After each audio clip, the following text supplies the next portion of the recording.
Arista, aku dari Bisnis Digital 2020. Aku mau ngejelasin nih soal blockchain. Apa sih blockchain itu?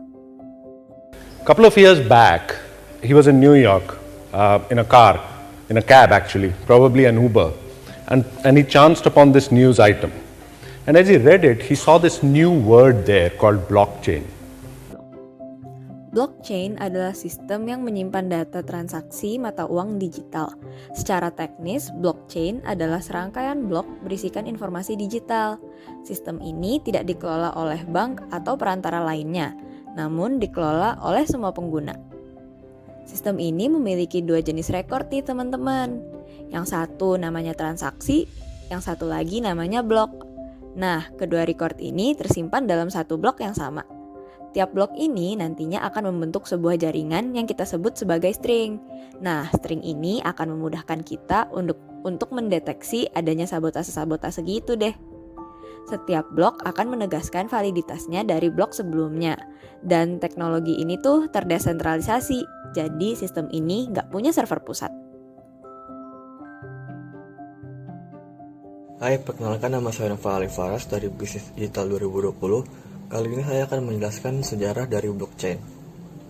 Pada awalnya, teknologi ini ditemukan pada tahun 1991, di mana penelitian dilakukan oleh peneliti Stuart Haber dan Scott Stornetta yang memperkenalkan sebuah solusi cara komputasi yang praktis untuk meregistrasi dokumen digital, supaya mereka tidak dapat diubah atau diputarbalikkan. Sistem yang digunakan adalah rangkaian blok yang diamankan oleh kriptografi untuk menyimpan dokumen registrasi. Pada tahun 2004, ahli komputer dan aktivis kriptografi Harold Thomas Finney II memperkenalkan sebuah sistem yang dinamai RPOW, yang berarti Reusable Proof of Work. RPOW juga dapat dianggap sebagai prototipe awal dan langkah awal yang sangat signifikan dalam sejarah mata uang digital. Selanjutnya ada jaringan Bitcoin. Pada tahun 2008, diperkenalkan sebuah sistem pembayaran elektronik terdesentralisasi yang dikenal sebagai Bitcoin. Disebarkan oleh seseorang atau sebuah tim yang menggunakan nama samaran Satoshi Nakamoto. Perlindungan pengeluaran ganda dalam Bitcoin disediakan oleh protokol desentralisasi peer-to-peer untuk melacak dan memverifikasi transaksi. Secara singkat, Bitcoin ditambang untuk upah menggunakan mekanisme proof of work oleh penambang individual yang selanjutnya diverifikasi oleh node terdesentralisasi dalam jaringan. Dan yang terakhir ada Ethereum. Pada tahun 2013, Vitalik Buterin, seorang programmer dan salah satu pencetus majalah Bitcoin, menyatakan bahwa Bitcoin membutuhkan sebuah bahasa skrip untuk membuat aplikasi terdesentralisasi, tetapi gagal dalam mendapatkan persetujuan dari komunitas. Vitalik membuat sebuah pengembangan baru berdasarkan teknologi blockchain, Ethereum, yang memberikan fungsi pembuatan skrip yang disebut kontrak cerdas. Kontrak cerdas adalah program atau skrip yang dikeluarkan oleh Ethereum. Sebagai contohnya, untuk membuat transaksi jika persyaratan terpenuhi. Kontrak cerdas ditulis dalam bahasa pemrograman spesifik yang dapat dibaca oleh mesin virtual Ethereum. Pengembang juga dapat membuat dan merilis aplikasi yang dapat berjalan di dalam blockchain Ethereum. Aplikasi ini sering kali disebut dengan DApps, dan terdapat juga ratusan DApps yang berjalan dalam blockchain Ethereum, termasuk sosial media, aplikasi perjudian, dan pertukaran finansial. Kenalin, nama aku Intania Prabadianti, Bisnis Digital 2020, dan aku akan menjelaskan tentang blockchain and industry. Teknologi blockchain pada sektor industri energi. Pertama, blockchain memungkinkan adanya sistem peer-to-peer dalam model pertukaran energi. Proliferasi jaringan energi terdistribusi atau sumber energi terbarukan independen yang terhubung ke jaringan telah membantu mengubah konsumen energi menjadi produsen yang mampu menjual kelebihan daya kembali ke jaringan. Misalnya, Brooklyn Microgrid yang mengembangkan aplikasi yang memungkinkan perdagangan energi antara konsumen di lingkungan dalam wilayah tersebut.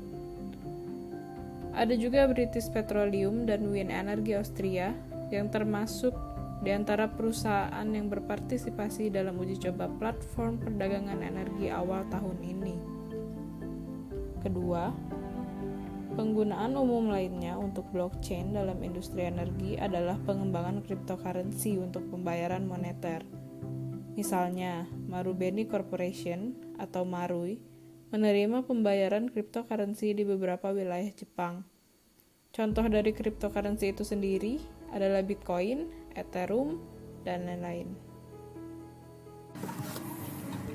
Perkenalkan, nama saya Aditya Akmalazari dari jurusan Bisnis Digital 2020. Nah, di sini saya akan menjelaskan tentang apa itu blockchain of economy.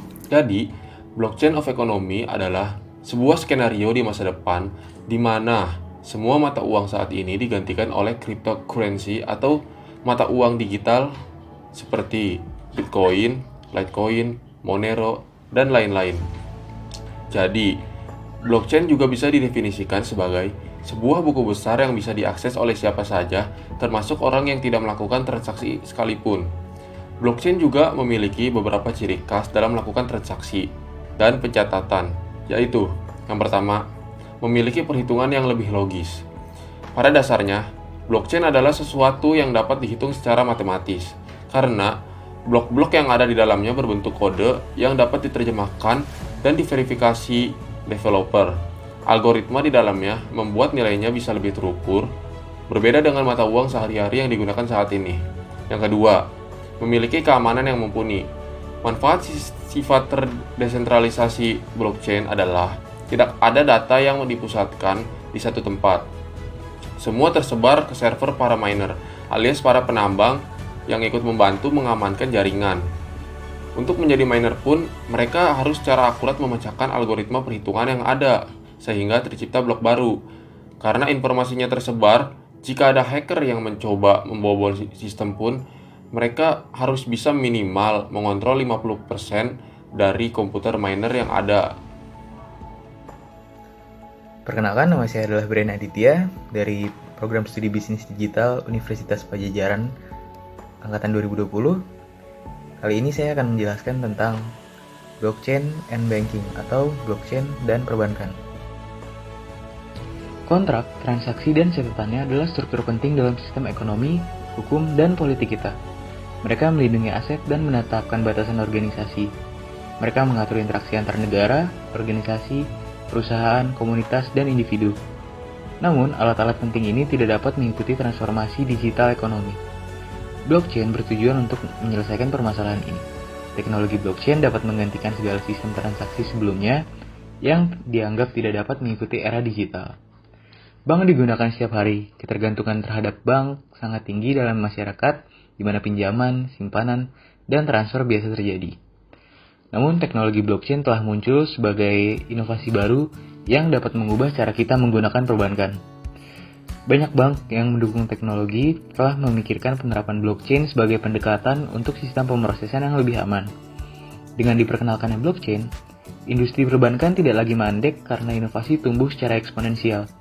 Blockchain akan mengubah industri perbankan yang sebelumnya kita tahu karena akan menciptakan ekonomi yang dikendalikan oleh dunia.